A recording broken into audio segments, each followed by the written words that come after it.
안녕하십니까. 지난 5월 31일 한국정보화진흥원에서는 광화문 소재 S타워에서 지능정보사회 윤리헌장 제정에 관하여 일반 국민과 전문가의 의견을 수렴했습니다. 함께 보시죠. 한국정보화진흥원에서 주최한 4차 산업혁명 시대 지능정보사회 윤리헌장 제정을 위한 토론회는 김정삼 과학기술정보통신부 정보보호정책관의 인사말에 이어 배영승실대 교수는 윤리헌장을 만들게 된 배경과 필요성을 설명했습니다. 사회적 폐해라고 할 수 있는 부분들 그리고 부작용이라고 할 수 있는 부분들이 보시듯이 이제 여러 가지 차원에서 이제 많이 나타났습니다. 28일 날 엊그저께 지능형 로봇법 개정안이 이제 국회를 통과했습니다. 국회 통과하면서 앞으로 10년간 2028년까지 한시법으로 시행이 되게 되었는데요. 목적은 국가 등의 책무에 국민의 안전과 편의를 증진시키는 방향으로 지능형 로봇이 보급될 수 있도록 사회적 기반을 형성하는 이런 것을 목적으로 합니다. 근데 그 안에 로봇 윤리 자문위원회를 설치하게 했고, 아울러 이제 지능형 로봇 윤리 헌장도 함께 이제 제정하도록 내용을 담고 있습니다. 그래서 이제 법 제도적인 차원에서의 필요도 같이 더해져서 이 헌장의 마련이 고려되게 되었습니다.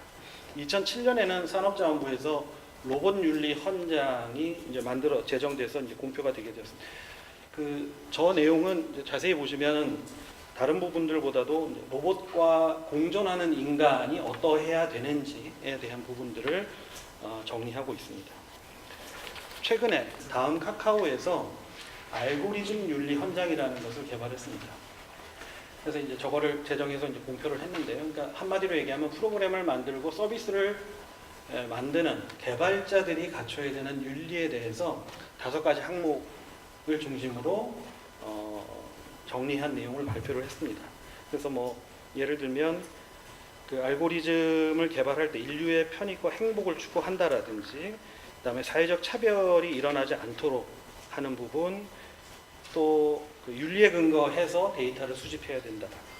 네 번째는 이제 관리에 있어서는 독립적으로 활용을 이루어져야 되고 자의적으로 훼손되거나 영향받는 일이 없도록 해야 되는 부분들. 마지막으로는 그 알고리즘에 대해서 공적인 차원에서 누군가가 문제 제기를 하고 내용에 대한 설명을 필요로 할 때는 거기에 응해야 된다. 이런 내용도 이제 포함이 되어 있습니다.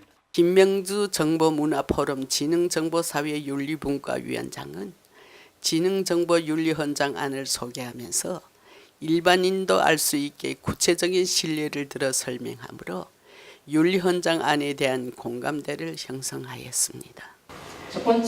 본문 첫 번째는 지능정보사회는 인간의 존엄과 안전을 지키고 인류의 보편적 가치를 실현하는 방향으로 발전해야 된다. 두 번째도 대단히 전제입니다. 이런 지능정보사회에서 이 상품 혜택은 소수에게 편중되기보다는 모두에게 공유되어야 된다. 그래서 이 두 가지는 어느 기술이나 어느 사회가 발달하는데도 항상 나오는 부분입니다. 이제 저희가 이제 밑에 통제성과 투명성은 이게 다른 기술에서는 좀처럼 볼 수 없었던 특징이 이 안에 들어있습니다. 예를 들면서 인공지능 로봇인데 사람의 통제를 벗어나서 자기가 스스로 움직이는, 반복해서 움직이든 컨대너에서 움직이든 그런 특징이 있습니다. 그러다 보니까 어떤 경우는 사람이 만들었지만 사람이 통제를 할 수 없는 상황이 발생을 하죠. 그래서 이런 특성상 이건 통제가 가능해야 된다. 통제성이라는 세 번째 원칙을 집어넣고요. 예를 들면 이렇습니다. 이제 앞으로 저나 여러분들이 은행에서 대출을 받으려고 그러면 대출 서류 심사를 내면 그 서류 심사와 제가 가지고 있는 모든 사회적 정보를 토대로 거기에서 인공지능이 판단할 겁니다.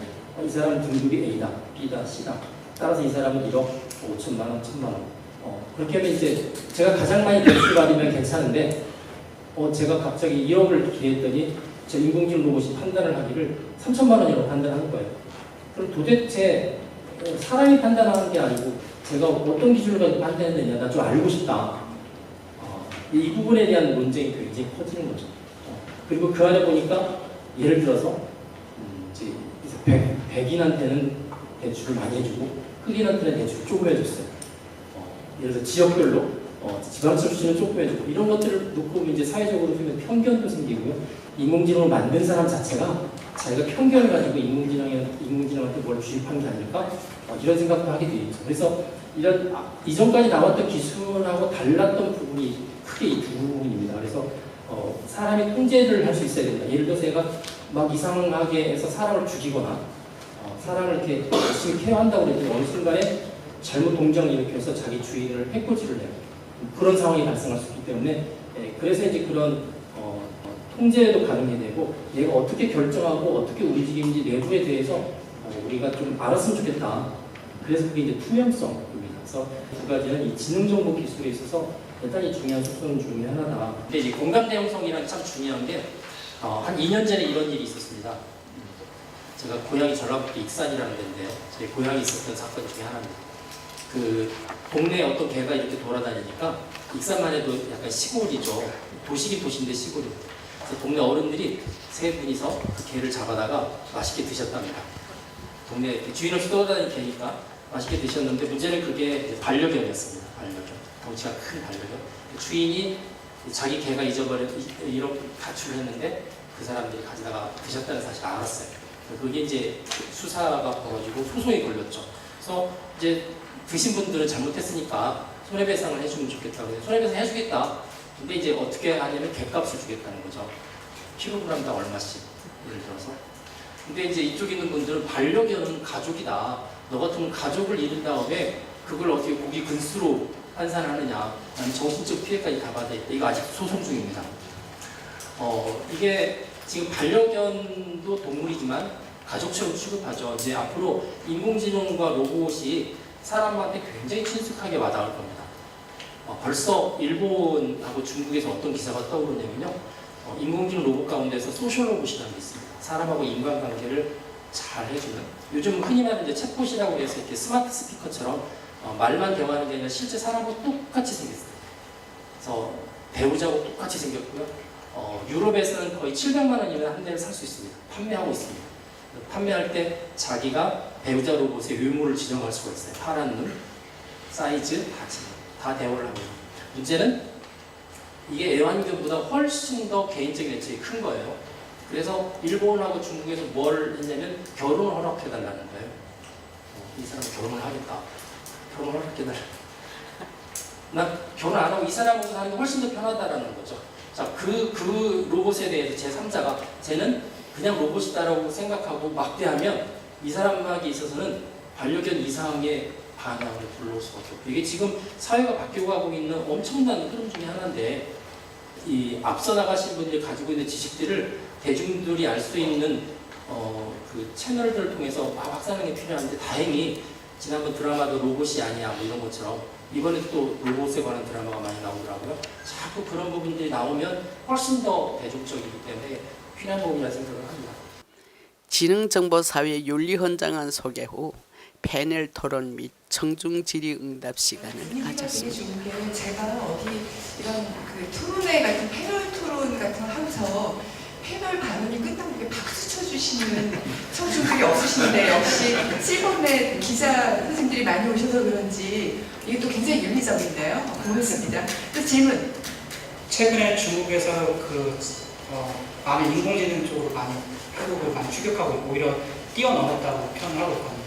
근데 그 원인의 근원을 보면 중국 정부 같은 경우는 이게 윤리적인지 비윤리적인지 모르겠지만 어떻게든 많은 양의 데이터를 확보해서 기업들한테 주다 보니까 그거를 잘 학습해서 되게 뛰어난 어떤 인공지능 시스템이 만들어진 거죠. 그러면 제가 이 윤리현상 부분 상당히 느낀 거지만 기업체에서 특히 투명성이라는 부분을 봤을 때 이거를 일종의 규제라고 생각하시는 분이 분명히 존재할 것 같은데 이런 부분에 대해서 충분하게 지금 산업계와 좀 얘기가 좀 돼야 되는 부분이 있을 것 같은데 이걸 앞으로 어떻게 풀어나가야 될 거라 생각하시는지 좀 질문 드리고 싶습니다. 제가 윤리 가이드라인 그럴 때 많이 처음에 표현을 조심했었습니다. 이게 규제처럼 들려갈까봐.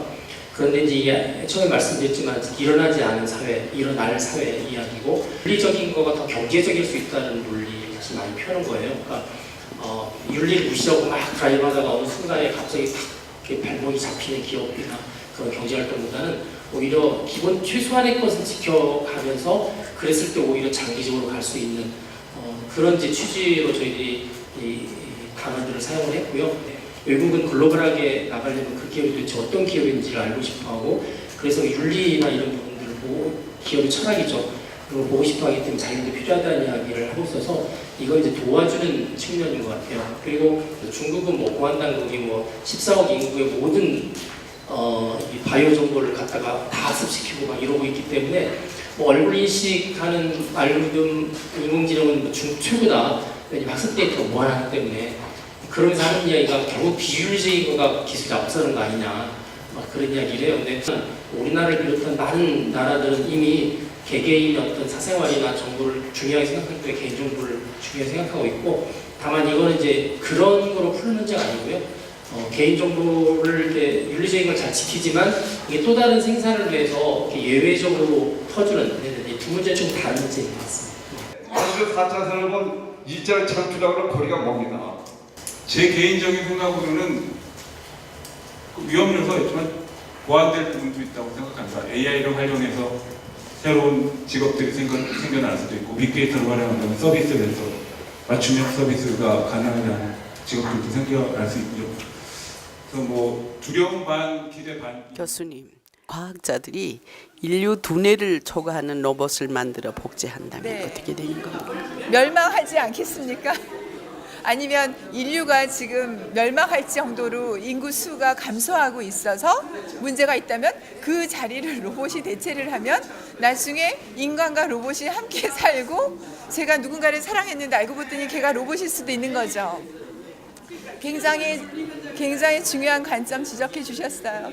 청중 패널들이 열리는 시골 줄 몰랐지만 아쉽게도 윤리헌장안 속에는 다섯의 막을 내렸습니다.